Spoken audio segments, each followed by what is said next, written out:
Bonjour frères et sœurs, c'est Mike de We Are the Saints. Merci d'être venu regarder cette vidéo.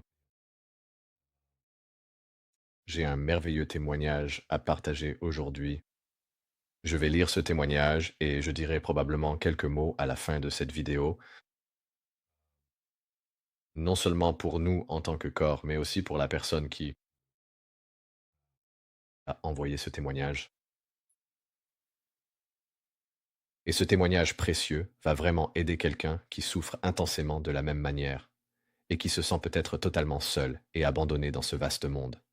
Mais je veux te dire avec certitude que tu ne l'es absolument pas, et que le Seigneur te voit parfaitement là où tu es. Alors, sache que tu es aimé. Je vais lire ce témoignage ici aujourd'hui, mais la première chose que je veux faire, c'est je voulais vous contacter et vous remercier du fond du cœur pour toutes les donations que vous avez faites à la chaîne. Cela a vraiment été d'une grande aide et nous cherchons, ou nous allons chercher, des moyens d'utiliser une partie de cet argent, pas seulement pour la chaîne, parce qu'il y a eu un afflux de dons et cela a été tout simplement merveilleux. Alors merci beaucoup du fond du cœur. Je me sens très béni de pouvoir faire ce que je fais pour le Seigneur. Je suis béni de pouvoir aider ceux qui sont là dehors, qui traversent des difficultés. Et je sais qu'en ce moment, à cette période, vous savez, dans cette vie quotidienne, au sein de cette société moderne et à notre époque actuelle, absolument tout le monde, vous voyez ce que je veux dire? Absolument tout le monde a constamment son téléphone portable sur soi, tout le temps, et cela occupe beaucoup de leur temps et beaucoup de leur contenu, peu importe ce qu'ils regardent ou lisent. Et donc, je ne le savais absolument pas du tout à cette époque-là, quand le Seigneur me demandait tout simplement de créer cette chaîne, que, vous savez, ce serait un moyen pour lui d'atteindre les gens exactement là où ils sont grâce à la technologie. Pour quelqu'un qui n'était plus vraiment à l'aise avec la technologie. Ce n'est tout simplement pas mon truc, mais vous savez, je rends toute la gloire au Seigneur pour tout cela. Et c'est vraiment incroyable que ces vidéos touchent des gens partout dans le monde. Et à ce propos, je veux dire, je veux vous remercier pour vos emails et vos commentaires, parce que j'en ai lu beaucoup. Pas autant que je le voudrais, car il y en a parfois tellement, mais j'en lis quand même pas mal. Et à la plupart d'entre eux, je ne réponds même pas. Certains oui, d'autres non. Et je tenais simplement à vous dire que l'ensemble de vos commentaires nous sont vraiment extrêmement utiles pour la suite. Ils sont vraiment utiles. J'espère donc que cela vous encouragera à le faire. Laissez des commentaires, aimez et partagez les vidéos, abonnez-vous à la chaîne. Cela fait vraiment une différence. Cela fait une différence pour moi et pour les personnes qui m'aident de voir cet encouragement. Et je prends vraiment certains commentaires à cœur quand je sais qu'ils sont sincères et viennent du Seigneur. Alors merci pour cela. Et je suis aussi très béni que des personnes me fassent confiance avec ces messages venant du Seigneur et me fassent confiance pour présenter leurs témoignages. Quand ils le sont, vous savez, tout le monde n'est pas capable de se mettre devant une caméra, d'être détendu et de raconter son histoire. C'est très difficile pour la plupart des gens. Il est beaucoup plus facile de l'écrire. Donc, et je suis heureux de le faire. Donc, si vous me faites suffisamment confiance pour cela, je ferai de mon mieux pour présenter l'Évangile de cette manière. Vous savez, pour certains d'entre vous qui regardent cette chaîne depuis longtemps ou qui ont vu la plupart des vidéos, voire toutes les vidéos, je sais qu'elles vous ont béni. Je sais qu'elles ont béni votre marche avec le Christ. Et vous savez où j'en suis avec Jésus. Et vous savez où se trouve mon cœur, je m'efforce tout simplement chaque jour d'être aligné avec le cœur de Jésus du mieux que je le peux réellement et de suivre sa voie, d'aimer du mieux que je peux. Donc il y a beaucoup de commentaires ici de personnes qui ne sont pas d'accord avec moi sur certains sujets ou qui ne sont pas d'accord sur certaines choses ou qui ne sont pas d'accord sur des questions de dénomination. Vous savez, des choses entre les églises, que vous soyez protestant, catholique, mormon, évangélique, pentecôtiste, baptiste, peu importe. Vous savez, la seule chose que je dirais, c'est que même si vous n'êtes pas d'accord sur certains points, nous devrions pouvoir être d'accord. Aimer la personne et comprendre que l'amour et la miséricorde envers les gens et les choses sont bien plus importants que de suivre la loi, la lettre de la loi. Jésus nous met en garde à ce sujet. Donc si vous avez un problème avec ce que je dis et que vous voulez utiliser les Écritures pour appuyer vos propos, je vais vous encourager à faire attention avec cela, car nous devons tous rendre compte des choses que nous faisons et disons un jour, lorsque nous serons devant le Seigneur, et le Seigneur va vous montrer une perspective que vous ne voyez pas. Donc, avant de dire à votre frère ou à votre sœur d'enlever la paille de leur œil ou le respect de leur œil, vous devriez vous assurer que vous n'avez pas une poutre dans le vôtre. Et cela n'a rien à voir avec la loi. Faites attention.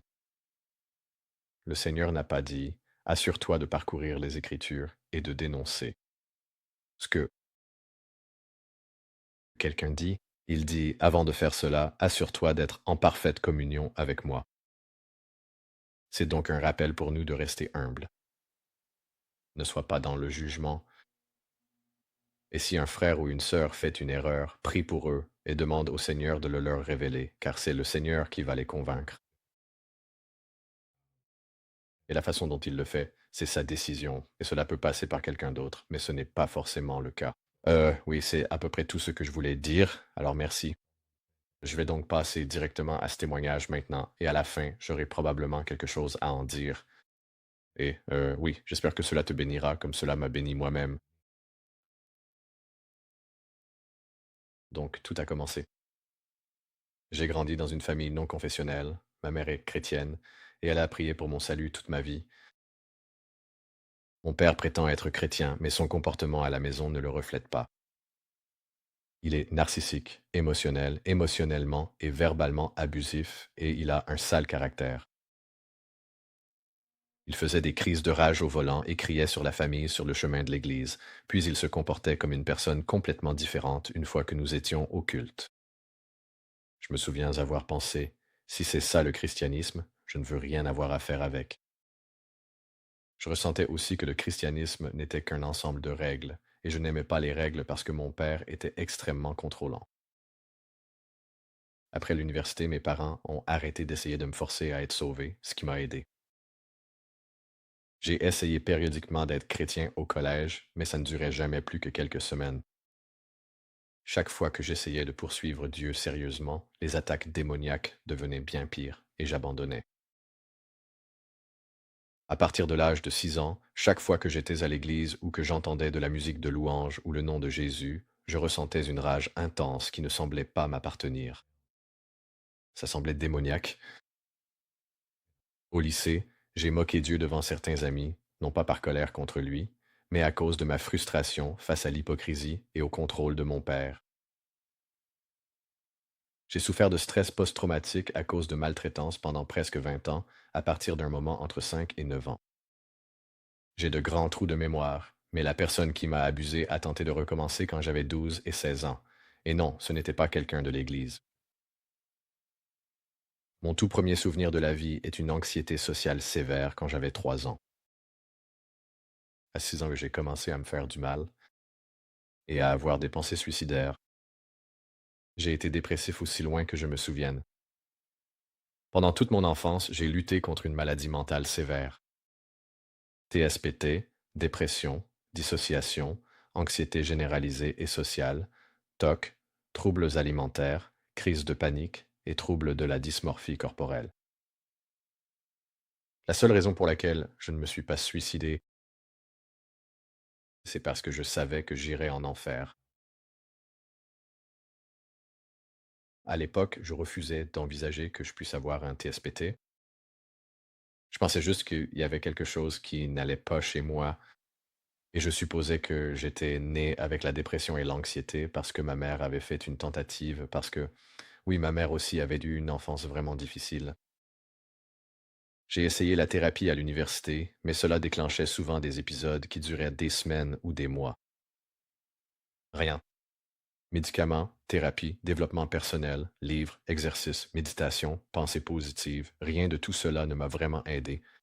À 23 ans, j'ai arrêté la thérapie parce que cela ne faisait qu'empirer les choses. À la fac, une parente abusive et narcissique vivait avec ma famille, et elle me prenait pour cible, malgré le fait qu'elle prétendait être chrétienne. Encore une fois, j'ai vu le comportement d'une chrétienne derrière des portes closes, et j'ai donc été très méfiant envers les gens de l'Église, même si ma mère était une vraie chrétienne. Elle a amené des activités paranormales dans la maison, des bruits de pas, des ombres, des zones froides, et nos chiens grognaient contre ce qui semblait être le vide. Chaque nuit, je sentais des démons dans ma chambre qui m'observaient. Je lisais à voix haute Genèse 1 et cela aidait, mais la nuit suivante, ils revenaient encore. Mon frère pouvait en fait les voir, et mes symptômes se sont nettement aggravés à cette époque. Les 3 dernières années de mon trouble de stress post-traumatique de 21 à 22 ans ont été les pires. À 23 ans, le témoignage de quelqu'un de l'église de mes parents a déclenché le pire épisode que j'ai jamais eu, et les conséquences ont duré des mois. Quand j'ai appris que mon père voulait abandonner notre famille, mes pensées suicidaires sont devenues plus graves que jamais, et j'ai développé une dépendance à l'alcool pour faire face. J'ai regardé une vidéo où un thérapeute disait que le trouble de stress post-traumatique chronique n'a pas de remède. Cela a confirmé ce que je commençais à craindre. Et jusqu'à ce moment-là, j'avais encore un peu d'espoir d'une vie meilleure. Je n'ai jamais douté que Dieu était réel ou que son nom était Jésus. Et tout au long de ma vie, j'ai eu l'impression que Dieu frappait à ma porte, mais je l'ignorais. Pas par colère, mais parce que je n'avais aucune idée de ce que je pourrais bien dire. Ma vie était tellement envahie par le traumatisme que je ne me sentais même plus comme une personne. Bien des fois, quand je pleurais seul ou que je restais à fixer le vide pendant des heures, je ressentais une impulsion qui me disait ⁇ Parle-moi ⁇ Mais je détournais la tête sur le côté, ce qui était ma façon de lui dire non. Je parlais périodiquement à Dieu quelques fois par an, généralement brièvement, des choses comme ⁇ Je n'ai pas envie de te parler ⁇ ou ⁇ Je suis en colère contre toi ⁇ J'ai tellement mal ⁇ ou même ⁇ Pourquoi mon père ne m'aime-t-il pas ⁇ Et même alors, j'ai toujours eu au fond de moi la certitude qu'un jour, je lui appartiendrai quand même. Adieu. Le trouble de stress post-traumatique a causé des ravages dans ma relation avec celui qui est aujourd'hui mon mari, et cependant des années. Quand j'avais 24 ans, nous nous disputions constamment sans jamais trouver de solution. Finalement, il a dit qu'il pensait que nous devrions rompre parce qu'il ne savait plus quoi faire d'autre. À ce moment-là, quelque chose d'étrange s'est produit. J'ai ressenti une paix surnaturelle m'envahir, et au lieu de paniquer, j'ai soudain su que tout irait bien, et je savais exactement quoi dire. Je lui ai dit que la raison pour laquelle les choses allaient si mal, en dehors de mon trouble de stress post-traumatique, c'était parce que Dieu n'était pas au centre de notre relation. Il m'a dit plus tard que c'était comme si une ampoule s'était allumée, et il a compris que c'était une grande partie du problème. Il a dit qu'il ne voulait pas rompre, mais qu'il voulait rester ensemble et garder Dieu au centre. Et je lui ai dit, à ce moment-là, que je ne m'adressais pas seulement à lui, mais aussi à Dieu, que j'avais l'impression que Dieu m'avait abandonné, ce que je n'avais même jamais admis à moi-même. Je n'avais jamais été en colère contre Dieu à cause de ma souffrance. Et enfin, quand j'ai entendu l'histoire de Job, je me suis juré que je ne serais jamais en colère contre Dieu pour quoi que ce soit que je traverserais. Je ne m'en rendais pas compte à l'époque, mais c'est à ce moment-là que Dieu m'a délivré du trouble de stress post-traumatique. La paix surnaturelle a duré des semaines. Et normalement, j'aurais été une vraie boule de nerfs après une conversation comme celle-là, mais je ne l'étais pas. Quand la paix a finalement disparu, j'ai attendu que les symptômes du trouble de stress post-traumatique reviennent, mais ils ne sont jamais revenus. Pendant environ un an après cela, mon esprit a bloqué tous les souvenirs traumatisants. La dépression, l'anxiété, la dissociation, les pensées intrusives incontrôlables et les déclencheurs du trouble de stress post-traumatique. Toutes ces choses avec lesquelles j'avais vécu pendant presque 20 ans ont disparu en un clin d'œil. Je n'avais plus l'impression d'avoir une lourde couverture qui m'écrasait en permanence. À ce jour, je ne comprends pas entièrement pourquoi Jésus a choisi de me guérir à ce moment-là. Je n'étais pas chrétien. Je ne priais pas. Je ne croyais pas vraiment en Dieu, ou je ne croyais pas que Dieu me délivrerait. Personne n'avait posé les mains sur moi. Je n'ai pas cherché de ministre de délivrance ni de service de guérison. Personne qui aurait pu prier pour moi ne savait que j'avais un trouble de stress post-traumatique ou des problèmes de santé mentale. J'ai ignoré Dieu pendant des décennies. Je lui ai tourné le dos des milliers de fois, et pourtant, Jésus m'a poursuivi et m'a guéri malgré tout. Son amour n'est pas quelque chose que l'on mérite. C'est comme si Dieu me disait, je ne t'ai pas abandonné, et je vais te le prouver.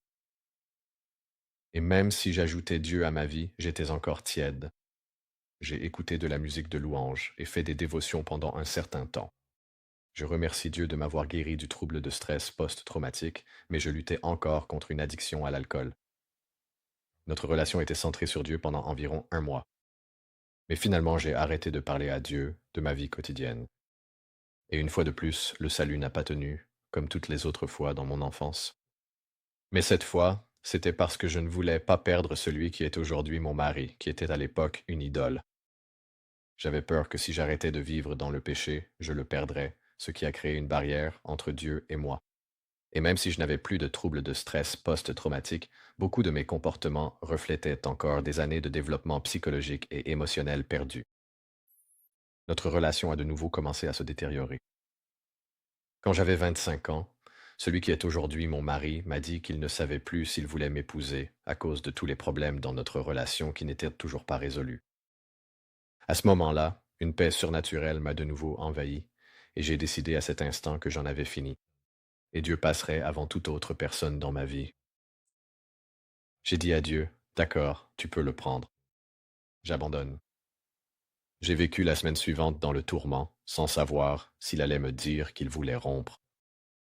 Après y avoir réfléchi pendant l'une des 2 semaines, j'ai décidé de me consacrer entièrement à Dieu et de me rendre complètement. Pour la première fois, Dieu n'était pas seulement quelqu'un en qui je croyais, il était le Seigneur de ma vie. Je savais que si je me donnais entièrement à Dieu, cela ne devait pas seulement impliquer ma repentance, mais aussi que je fasse suffisamment confiance à Dieu pour le laisser retirer de ma vie les personnes qui n'étaient pas censées y être. J'ai demandé à Dieu de retirer de ma vie celui qui est aujourd'hui mon mari s'il n'était pas destiné à l'être. J'ai dit à celui qui est aujourd'hui mon mari que je n'aurai plus de relations sexuelles avant d'être marié et que je n'emménagerai pas avec un homme qui n'est pas mon mari. J'étais tout à fait prête à m'éloigner de celui qui est aujourd'hui mon mari et à le laisser partir s'il n'était pas ce que Dieu voulait pour moi. À ma grande surprise, celui qui est aujourd'hui mon mari m'a dit qu'il avait eu la même réflexion, qu'il le souhaitait aussi. Attendre de nouveau d'avoir des relations sexuelles jusqu'au mariage. Il avait même un sourire sur le visage quand je lui ai dit les choses que je ne ferais plus. Dieu était désormais au centre de notre relation et notre couple a commencé à s'améliorer. Il est devenu chrétien et les problèmes que nous avions depuis des années ont enfin été résolus.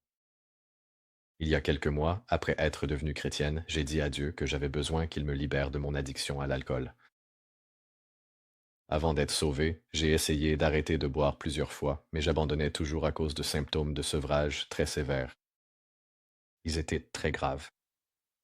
J'avais des crises de panique, des nausées, des tremblements, des sueurs et des palpitations cardiaques. Mais cette fois-ci, j'avais Dieu à mes côtés pour m'aider. J'ai arrêté du jour au lendemain et je n'ai eu aucun symptôme de sevrage. C'était un peu difficile de résister, mais rien à voir avec mes tentatives précédentes. Après 3 jours, l'esprit d'addiction s'est brisé. Même si je dois compter sur Dieu pour résister aux tentations et que parfois je tombe, il te délivrera. J'ai aussi pris autorité sur les démons dans la maison de mes parents et je les ai chassés. Ils ne sont jamais revenus depuis. Honnêtement, je ne sais pas si j'aurais été capable de devenir chrétienne si Dieu ne m'avait pas guéri. Du trouble de stress post-traumatique d'abord. Jésus, c'est exactement ce dont nous avons besoin pour venir à lui. Et avec le recul, je réalise que Dieu avait essayé de m'atteindre pendant des années. Si tu as l'impression que Dieu t'a abandonné ou que ta vie est trop brisée pour être restaurée, je veux que tu saches une chose. J'ai pensé la même chose. Dieu ne m'a jamais quitté, pas une seule seconde. Et il ne t'a pas quitté non plus. Je me souviens qu'il y a des années, l'église de mes parents avait invité un prédicateur qui a passé pratiquement tout son sermon à expliquer que Dieu déteste les pécheurs. Si tu as déjà été exposé à ce genre d'enseignement, je te dis que ce n'est pas vrai.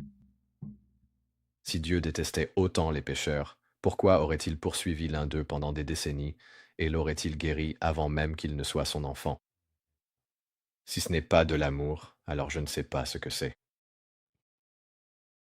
Je pardonne aux personnes qui m'ont blessé et je prie pour elles. Mes frères et sœurs et mon père croient toujours qu'ils sont sauvés, mais je ne le pense pas.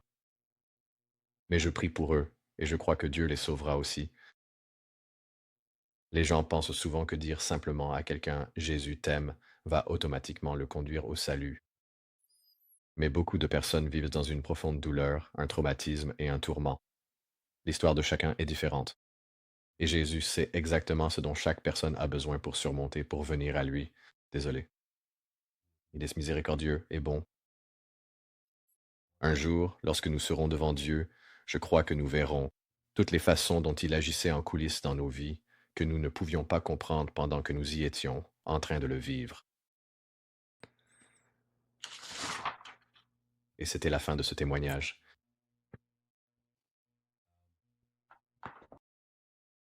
Alors il y a quelque chose que je voulais dire à propos de ce témoignage. L'une d'elles, c'est, vous savez, le véritable témoignage de la bonne nouvelle de Jésus-Christ. C'est une histoire de bonne nouvelle. C'est comme partager l'Évangile. Ce que Jésus a fait pour vous, avant même que vous n'acceptiez pleinement son amour, avant que vous ne vous abandonniez totalement, c'est que Jésus est venu et vous a guéri parce que vous le lui aviez demandé. Et cela prouve ce que Jésus a dit, si vous me cherchez vraiment, vous me trouverez. Vous savez, et si vous frappez, j'ouvrirai. Et oui, si vous le demandez, on vous le donnera. C'est tellement vrai. Et tu sais, même si tu n'étais pas dans une position pour sentir que tu pouvais accepter l'amour de Jésus quand il a fait cela pour toi, j'ai l'impression que c'est là que tout s'est assemblé pour toi, que tu as réalisé que Jésus n'était pas le Jésus dont tu avais entendu parler à l'Église. Et pour beaucoup d'entre nous, nous avons entendu parler de Jésus à l'Église, mais nous n'avons jamais vraiment vu les fruits de cela. Et vous savez, votre idée de Jésus était peut-être différente avant que vous n'en fassiez l'expérience. Et je sais ce que ça fait parce que je l'ai vécu aussi. Et vous avez raison. Jésus est incroyablement miséricordieux et bon, bien plus que je ne l'avais jamais vraiment compris. Et oui,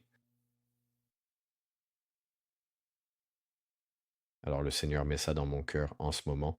Il me parle en ce moment même, pendant que je fais ça. Mais il voulait dire que la personne qui m'a envoyé ça, il veut que tu saches qu'il est incroyablement fier de toi pour avoir fait cela et que tu as vraiment obéi à sa voix. Tu l'as bien entendu, ce qui était peut-être une question que tu te posais. Peut-être que tu n'en es pas totalement sûr. Ce n'est pas moi qui dis cela. Je te dis simplement ce qu'il me dit. Et il va vraiment bénir ta famille. Maintenant, il va très certainement la bénir. L'autre chose que le Seigneur veut que je dise aussi, c'est que concernant les témoignages, si vous avez un témoignage à partager, allez-y, faites-le en direct. J'adorerais vous interviewer. Nous pouvons d'abord discuter via Discord si vous souhaitez rejoindre notre serveur Discord, qui est notre communauté. Des croyants fidèles qui croient en Jésus-Christ. Et si vous aimez Jésus, vous êtes le bienvenu. Et s'il est votre Seigneur et Sauveur et qu'il est votre Dieu, c'est formidable. Je voulais aussi dire qu'il y a peut-être quelqu'un parmi vous qui a aussi une chaîne YouTube et peut-être que vous voudriez m'interviewer et recueillir mon témoignage sur votre chaîne ou simplement partager certaines choses à mon sujet. Et je n'y avais jamais vraiment pensé, mais le Seigneur a attiré mon attention aujourd'hui et il a dit, oui, peut-être tu sais que cela arrivera. On verra bien. On verra si quelqu'un nous contacte. Vous trouverez quasiment toutes les informations dans la description de mon serveur Discord et dans mon adresse email. Et oui, donc si c'est quelque chose que vous aimeriez faire, je serais tout à fait heureux de le faire. Ou si vous êtes aussi quelqu'un qui a peut-être un pasteur, qui a une église de maison ou quelque chose du genre, et que vous aimeriez peut-être que moi ou mon équipe les personnes qui travaillent avec moi en coulisses venions vous parler, à vous ou aux personnes de votre assemblée, ou quoi que ce soit d'autre. Cela pourrait aussi être quelque chose que nous pourrions faire. Encore une fois, nous avons été très bénis par les dons, et cela nous donne la capacité et la possibilité de faire certaines de ces choses maintenant. Alors, faites ce que le Seigneur vous dit de faire. Si c'est ce que vous souhaitez faire, n'hésitez pas à nous contacter. Prenez contact. D'accord, que Dieu vous bénisse. Merci d'avoir regardé cette vidéo. J'espère qu'elle vous a autant béni qu'elle m'a béni, et je vous dis à la prochaine. Shalom.